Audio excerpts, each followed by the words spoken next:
11-ാം മണിക്കൂറിൽ Joe Biden പിന്മാറി. കമല ഹാരിസിനെ സ്ഥാനാർത്ഥിയാക്കണം എന്ന് അദ്ദേഹം പാർട്ടി നേതൃത്വത്തോട് ആവശ്യപ്പെട്ടു. നേതൃത്വം എന്ത് തീരുമാനമാണ് എടുക്കുക എന്ന് നമുക്കറിയില്ല. എങ്കിൽ പോലും പ്രസിഡന്റ് സ്ഥാനത്തേക്ക് ഏറ്റവും അടുത്ത് നിൽക്കുന്ന സ്ഥാനാർത്ഥി എന്ന രീതിയിൽ കമല ഹാരിസ് പരിഗണിക്കപ്പെടുന്നുണ്ട്. നിലവിൽ വൈസ് പ്രസിഡൻ്റാണ്. സ്വാഭാവികമായിട്ടും പ്രസിഡന്റ് സ്ഥാനത്തേക്ക് മത്സരിക്കാൻ ഈ 11-ാം മണിക്കൂറിൽ അല്ലെങ്കിൽ 12-ാം മണിക്കൂറിൽ ഒരു സ്ഥാനാർത്ഥിയെ കണ്ടുപിടിക്കുക ഒരു പാർട്ടിക്ക് എളുപ്പമല്ല. അല്ലെങ്കിൽ പിന്നെ നമ്മുടെ തൃക്കാക്കര ഉപതെരഞ്ഞെടുപ്പിൽ ഈ ലിസി ആശുപത്രിയിൽ ഒരു ഡോക്ടറെ പി രാജീവ് കണ്ടുപിടിച്ച പോലെ എന്തെങ്കിലും അതിക്രമം ചെയ്യേണ്ടതായിട്ട് വരും. ഏതായാലും അതുപോലെ അതിക്രമം ചെയ്യാൻ പാകത്തിലുള്ള നേതാക്കന്മാരൊന്നും പി രാജീവിനെ പോലുള്ള പ്രതിഭാശാലികൾ അമേരിക്കയിൽ ഇല്ലാത്തതുകൊണ്ടും ഉണ്ടെങ്കിൽ തന്നെ അവരാരും ഡെമോക്രാറ്റ് പാർട്ടിയുടെ ലീഡർഷിപ്പിൽ ഇല്ലാത്തതുകൊണ്ടും കമല ഹാരിസ് ആയിരിക്കും സ്ഥാനാർത്ഥി എന്ന് നമുക്ക് ഏറെക്കുറവ് ഉറപ്പിക്കാം. ഏതായാലും ബൈഡൻ സാഹിബ് അവസാന നിമിഷം വരെ പിടിച്ചു നോക്കി, കിട്ടിയില്ല. കാരണം പാർട്ടിയിലെ ലീഡർഷിപ്പ് മുഴുവൻ പുള്ളിക്കെതിരായിരുന്നു. ഒബാമയും പറഞ്ഞു അദ്ദേഹത്തോട് പിന്മാറാൻ, നാൻസി പെലോസിയും പറഞ്ഞു, അതുപോലെ മുൻ പ്രസിഡന്റ് നമ്മുടെ ക്ലിൻ്റൺ സാഹിബും പറഞ്ഞു. ക്ലിൻ്റൺ ഹിലരി ഏകസ്വരത്തിൽ അഭിപ്രായപ്പെട്ടു ബൈഡ ഉടനെ പിന്മാറും. ബൈഡൻ്റെ ഭാര്യ ജിൽ ബൈഡൻ മാത്രമാണ് അദ്ദേഹത്തിൻ്റെ കൂടെ ഉറച്ചു നിന്നത്. ഇദ്ദേഹത്തെ തന്നെ സ്ഥാനാർത്ഥിയാക്കണം എന്ന് വാശി പിടിച്ച്. കാരണം ആയമ്മയ്ക്ക് ഈ വൈറ്റ് ഹൗസിൽ താമസിച്ച് പൂതി മാറിയില്ല. വെറും 4 കൊല്ലം താമസിച്ചു. ഒരു 4 കൊല്ലം കൂടി വൈറ്റ് ഹൗസിൽ താമസിക്കണം, അമേരിക്കയുടെ ഫസ്റ്റ് ലേഡിയായിട്ട് തുടരണം എന്നുള്ളതായിരുന്നു ജിൽ ബൈഡൻ്റെ താല്പര്യം. ഇത് എനിക്ക് അവിടെ നിന്ന് കിട്ടിയെന്ന് വെച്ചാൽ നിങ്ങൾ അത്ഭുതപ്പെടേണ്ട. ജിൽ ബൈഡൻ എന്നോട് പറഞ്ഞതല്ല, മനോരമ പത്രത്തിൽ വായിച്ചാണ്. അമേരിക്കയിലെ വൈറ്റ് ഹൗസ് രാഷ്ട്രീയം മനോരമയെ പോലെ നന്നായിട്ട് അറിയുന്ന ആരും തന്നെയില്ല, പ്രത്യേകിച്ച് മാമൻ മാത്യു. അദ്ദേഹത്തിൻ്റെ കുടുംബാംഗങ്ങളും അറിയുന്ന പോലെ ആർക്കും ഈ വൈറ്റ് ഹൗസ് രാഷ്ട്രീയം അറിയില്ല. ഏതായാലും ജിൽ ബൈഡൻ്റെ താല്പര്യം നടന്നില്ല. ജോ ബൈഡൻ മത്സരരംഗത്ത് നിന്ന് പിന്മാറി. കമല ഹാരിസ് ആയിരിക്കും സ്ഥാനാർത്ഥി എന്ന് ഏറെക്കുറെ നമ്മുടെ മാധ്യമങ്ങളും ആളുകളൊക്കെ ഉറപ്പിച്ച മട്ടിലാണ്. അപ്പോൾ കമല ഹാരിസിന് വലിയ പിന്തുണ ഇപ്പോൾ കിട്ടിക്കൊണ്ടിരിക്കുന്നത് നമ്മുടെ മാധ്യമ പത്രത്തിൽ നിന്നും അവരുടെ തന്നെ മീഡിയ വൺ ചാനലിൽ നിന്നുമാണ്. ഇപ്പോൾ അടുപ്പൂട്ടി ചർച്ചയുടെ പ്രധാന വിഷയം കമലയുടെ മുന്നേറ്റമാണ്. ഇതാ കമല ഹാരിസ് മുന്നേറിക്കൊണ്ടിരിക്കുന്നു. നാളെ കഴിഞ്ഞ് മറ്റന്നാൾ കമല അമേരിക്കയുടെ പ്രസിഡൻ്റാവും. കമല ഹാരിസിനുള്ള താല്പര്യം കൊണ്ടൊന്നുമല്ല. കമല ഹാരിസ് അമേരിക്കൻ പ്രസിഡന്റ് ആകുകയാണെങ്കിൽ ഫലസ്തീൻ വിഷയത്തിൽ ഇസ്രായേലിൻ്റെ കച്ചവടം പഴയ പോലെ നടക്കുകയില്ല എന്ന് ഇവർ വിചാരിക്കും. ഇപ്പോൾ ജോ ബൈഡൻ കഴിഞ്ഞ 4 കൊല്ലം അമേരിക്കൻ പ്രസിഡന്റ് ആയിരുന്നുകൊണ്ട് ഒരു വിശേഷം ഉണ്ടായില്ല, ആർക്കും ഒരു ഗുണമുണ്ടായില്ല. അദ്ദേഹത്തിൻ്റെ കുടുംബത്തിന് വല്ല ഗുണമുണ്ടായെന്ന് നമുക്കറിയില്ല.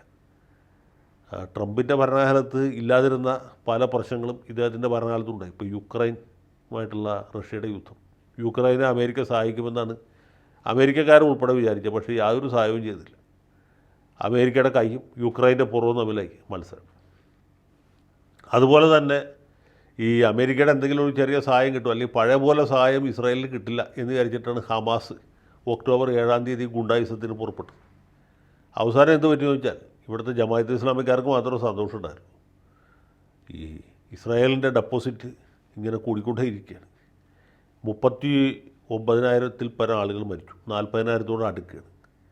അങ്ങനെ ഒരു സാഹചര്യത്തിലാണ് ഈ പ്രസിഡന്റ് തെരഞ്ഞെടുപ്പിൽ ബൈഡൻ സാഹിബ് പിന്മാറുന്നു. ട്രംപിനെ നേരിടാനായിട്ട് കമല ഹാരിസ് വരുന്നു. കമല ഹാരിസിൻ്റെ ഭർത്താവ് ഡഗ്ലസ് ഹെമോഫ് എന്ന് പറഞ്ഞ ജൂതനാണ്.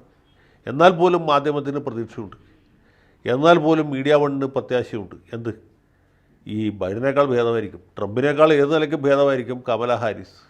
കമലയുടെ തീ എങ്ങനെയെങ്കിലും പറഞ്ഞ് നെതന്യാഹുവിനെ യുദ്ധത്തിൽ നിന്ന് പിന്തിരിപ്പിക്കും. അങ്ങനെ ഹമാസിൻ്റെ ഒരു ലൈഫ് വീണ്ടും കിട്ടും എന്നുള്ളതാണ്. പക്ഷേ നടക്കുമോ എന്ന് നമുക്ക് സംശയമുണ്ട്. ഒന്നാമത് കമല ഹാരിസ് ജയിക്കാനുള്ള സാധ്യത കുറവാണ്. ഇനി ജയിച്ചാൽ തന്നെ അവർക്ക് എന്ത് ചെയ്യാൻ പറ്റും എന്നുള്ള കാര്യത്തിൽ സംശയമുണ്ട്. ഇതിനിടയ്ക്ക് ബെഞ്ചമിൻ നെതന്യാഹു US കോൺഗ്രസിനെ അഭിസംബോധന ചെയ്തു. അദ്ദേഹം എന്ത് തന്നെ വന്നാലും യുദ്ധത്തിൽ നിന്ന് പിന്തിരിയില്ലെന്നും ആര് തന്നെ ഞങ്ങളെ നിരുത്സാഹപ്പെടുത്തിയാലും യുദ്ധം തുടരുക തന്നെ ചെയ്യും എന്ന് പ്രഖ്യാപിച്ചു. അമേരിക്ക കോൺഗ്രസ്സിന് പുറത്ത് കുറച്ച് ഹമാസ് പിന്തുണക്കാർ, അവിടുത്തെ പല DYFIക്കാരായിരിക്കും, അവിടെ വന്ന് ഇയാൾക്കെതിരെ സാമ്രാജ്യത്വം തുലയട്ടെ, ഹമാസ് നീളാൽ വാഴട്ടെ എന്ന് മുദ്രാവാക്യം വെച്ചു. പക്ഷേ അതിനപ്പുറത്തൊന്നും ചെയ്യാൻ പറ്റിയില്ല. പിന്നെ മിഷിഗണിൽ നിന്നുള്ള ഒരു കോൺഗ്രസ് അംഗം, അമേരിക്കൻ ഹൗസ് ഓഫ് റെപ്രസെൻറ്റേറ്റീവിലും മെമ്പറാണ്, അവർ ഇദ്ദേഹത്തിനെ ആക്ഷേപിക്കുന്ന ഒരു പ്ലക്കാർഡ് ഉയർത്തിപ്പിടിച്ചു, യുദ്ധ കുറ്റവാളി എന്നുള്ള ഒരു പ്ലക്കാർഡ്. അതിനപ്പുറത്തൊന്നും സംഭവിച്ചില്ല. നെതന്യാഹു അത് പ്രസംഗിച്ചു പോയി, അത്ര തന്നെ. അപ്പോൾ ഇത്രയൊക്കെ ചെയ്യാൻ ആര് വിചാരിച്ചാലും പറ്റുള്ളൂ. യുദ്ധം ചെയ്യാൻ തീരുമാനിച്ചാൽ യുദ്ധം തുടരുക തന്നെ ചെയ്യും. മറ്റേ ഹമാസിനെ സംബന്ധിച്ചുള്ള അവരുടെ ഇൻവെസ്റ്റ്മെൻറ്റ് അത് കൂടിക്കൊണ്ടിരിക്കും. ഇതിൽ ഇനി മാത്രമല്ല, കമല ഹാരിസ് ജയിക്കണമെങ്കിൽ തന്നെ നവംബർ മാസം വരെ കാത്തിരിക്കണം. നവംബറിലാണ് തിരഞ്ഞെടുപ്പ്. അതും കഴിഞ്ഞ് ജനുവരിയിലാണ് ഈ സത്യപ്രതിജ്ഞ നടക്കും, അധികാര കൈമാറ്റം ഉണ്ടാവും. അപ്പോഴത്തേക്ക് ഹമാസിൻ്റെ സ്ഥിതി എന്തായിരിക്കും എന്ന് ആലോചിച്ചിട്ട് യാതൊരു പിടിയും കിട്ടുന്നില്ല. ഏതായാലും പ്രത്യാശ വച്ച് പുലർത്തുന്നവർക്ക് പ്രത്യാശ വച്ച് പുലർത്താം. കമല ഹാരിസ് അമേരിക്കയുടെ പ്രസിഡൻ്റ് ആവാതിരിക്കുക, എന്തെങ്കിലും ചെയ്യട്ടെ, നമ്മളെ ബാധിക്കുന്ന വിഷയമേ അല്ല. ഇവർ ഇന്ത്യൻ വംശജയാണ് എന്നൊരു അവകാശവാദമാണ് ആയുള്ളൂ. അതിലൊന്നും ഒരു കഥയില്ല. അമേരിക്കയിൽ ചെന്നാൽ പിന്നെ എല്ലാവരും അമേരിക്കക്കാരാണ്. അവർക്ക് അമേരിക്കയുടെ ദേശീയ താല്പര്യമാണ് പ്രധാനം. കമല ഹാരിസ് അമേരിക്കയുടെ വൈസ് പ്രസിഡൻ്റായിട്ട് ഇന്ത്യക്കാർക്ക് വല്ല ഗുണമുണ്ടായോ? യാതൊരു ഗുണമുണ്ടായില്ല. 5 പൈസയുടെ പ്രയോജനമുണ്ടായില്ല. അതുകൊണ്ട് ഇനി അവർ പ്രസിഡൻ്റായാലും നമുക്ക് ഒരു ഗുണം ഉണ്ടാകാൻ പോകുന്നില്ല എന്ന കാര്യത്തിൽ യാതൊരു സംശയവും വേണ്ട. ഏതായാലും ട്രംപ് ജയിച്ചു കാണണം എന്നാണ് എൻ്റെ ആഗ്രഹം. പുള്ളി ജയിക്കാനാണ് കൂടുതൽ സാധ്യത എന്ന് തോന്നുന്നു. ബാക്കിയുള്ളതൊക്കെ ചരിത്രം തെളിയിക്കും.